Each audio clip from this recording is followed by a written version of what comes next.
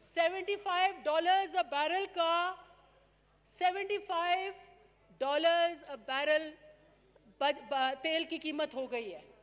جب اتنا چڑھے گا تو آپ کے 20 سے 30 روپے پر لیٹر اضافہ ہوگا جناب اسپیکر.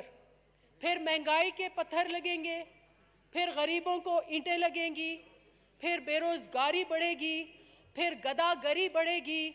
اور بجلی کی تعریفیں کر رہے تھے, بجلی کے بل بجلی بن کر ہمارے غریبوں کے سروں پر آن گری ہے. مجھے بتائیں, پیپلز پارٹی کے ٹائم میں 6 روپے پر یونٹ تھا بجلی کا بل. وہ تکلیف لوگوں کی نہیں تھی. ہاں انرجی شارٹ تھی, اور وہ ایک اور داستان ہے کہ کورٹس نے کیسے ہمیں روکا. نون نے ایٹ لیسٹ یہ کیا کہ انہوں نے کیپیسٹی بڑھا دی. آپ نے نہ آئی پی پیز کا مسئلہ حل کیا, نہ آپ نے لوڈ شیڈنگ, ابھی لوڈ شیڈنگ پھر آ گئی ہے. کون سے علاقے میں مجھے بتائیں پاکستان کے اس وقت لوڈ شیڈنگ نہیں ہو رہی؟ تو آپ نے کیا کیا جناب اسپیکر؟ پھر بہت زور زور سے چیخ کے وزیر صاحب بتا رہے ہیں کہ انہوں نے غلط معاہدے کیے بجلی گھروں کے. آپ نے جو اتنی بڑی رپورٹ لکھ ڈالی اس پہ کیا عمل کیا؟ آج بھی 400 ارب روپے کی کیپیسٹی پیمنٹس آپ شاید سال کی کر رہے ہیں, بتا دیں. اور وزیر صاحب جو ادھر موجود نہیں ہیں یہ بھی بتا دیں کہ لاسٹ جنوری میں 2019 کے جنوری سے آئل شارٹیج جو ہے وہ کیوں ہوئی اور اس کا کس کو فائدہ ملا, یہ بھی بتا دیں جناب اسپیکر. آخر میں میں آپ کا بہت ٹائم لیا ہے, میں آپ کا شکریہ ادا کروں گی that you have given me the time. Just 1 or 2 things. اب میں اس لیے کہہ رہی ہوں کہ یہ بھول بھلائیاں بجٹ ہے کیونکہ اس میں بہت سارے فیل گڈ چیزیں ضرور ہیں لیکن قابل وہ عمل نہیں ہوں گے, عمل نہیں ہو سکتے, کوئی میکنزم نہیں ہے. آپ کہہ رہے ہیں کہ یہ ایک چیز جو میں پچھلے رٹ گیا ہے میرے دماغ میں سن کے انکلوسیو سسٹینیبل بجٹ. لگتا ہے کہ یہ کسی ڈیووس کے ورلڈ اکنامک فورم کے ویبینار کی آپ نے یہ ٹرم لے لی ہے اور آپ انکلوسیو سسٹینیبل بجٹ, انکلوسیو ہے کیا, سسٹینیبل ہے کیا؟ پہلے تو آپ کی جو گروتھ کی فگر ہے, گروتھ آپ کہتے ہیں 3.94% آپ کی گروتھ ہوئی ہے. یہ سب کے لیے حیرت انگیز ہے, ہمیں ابھی بھی یقین نہیں آ رہا آپ نے کیسے اتنی گروتھ اچیو کر لی. اگر آپ نے یہ گروتھ اچیو کر لی ہے تو ہمارا یہ سوال ہوتا ہے کہ آپ نے وزیر خزانہ کو کیوں نکالا, حفیظ شیخ کو کیوں نکالا؟ کہتے ہیں آپ کہ وی شیپ بجٹ ہے, وی شیپ گروتھ ہے. وہ اس لیے ہوا کہ آپ بالکل نیچے آ گئے اور اس لیے آپ کو جلدی گروتھ مل گئی. مجھے یہ لگتا ہے کہ یہ یو شیپ گروتھ ہے, یہ یو ٹرن ہے اور یہ بالکل صحیح نہیں ہے جناب اسپیکر. جی آخر میں جناب اسپیکر کچھ فگرز ہیں جس کا میں بالکل جیسے مجھے پتہ نہیں ہے بحیثیت وزیر دفاع انہوں نے بات کی, وزیر خیبر پختونخوا کے چیف منسٹر نے بات کی. میں بھی اٹھ کر, میں ٹائم اس لیے نہیں لوں گی, میرے باقی کولیگز بات کریں گے. میں بھی سندھ پر ایک بہت بڑی داستان شروع کر سکتی ہوں, بہت سارا ہم نے بھی کام کیا ہے اور ایک آپ ڈیبیٹ الگ کرائیں گے لیکن میں ان ڈیٹیلز میں نہیں جاؤں گی. میرے کچھ سوالات ہیں اس بجٹ کے حوالے سے جو بہت میں سمجھتی ہوں اس کا جواب آئی ایکسپیکٹ کہ منسٹر وڈ بی لسننگ اور وہ مجھے رسپونڈ کریں گے. آپ کہہ رہے ہیں کہ آپ 5,500 ارب کے آپ کو حاصلات ملیں گے, آپ کو ریونیوز ملیں گے, کوئی ٹیکس نہیں ہے تو وہ کیسے ملیں گے؟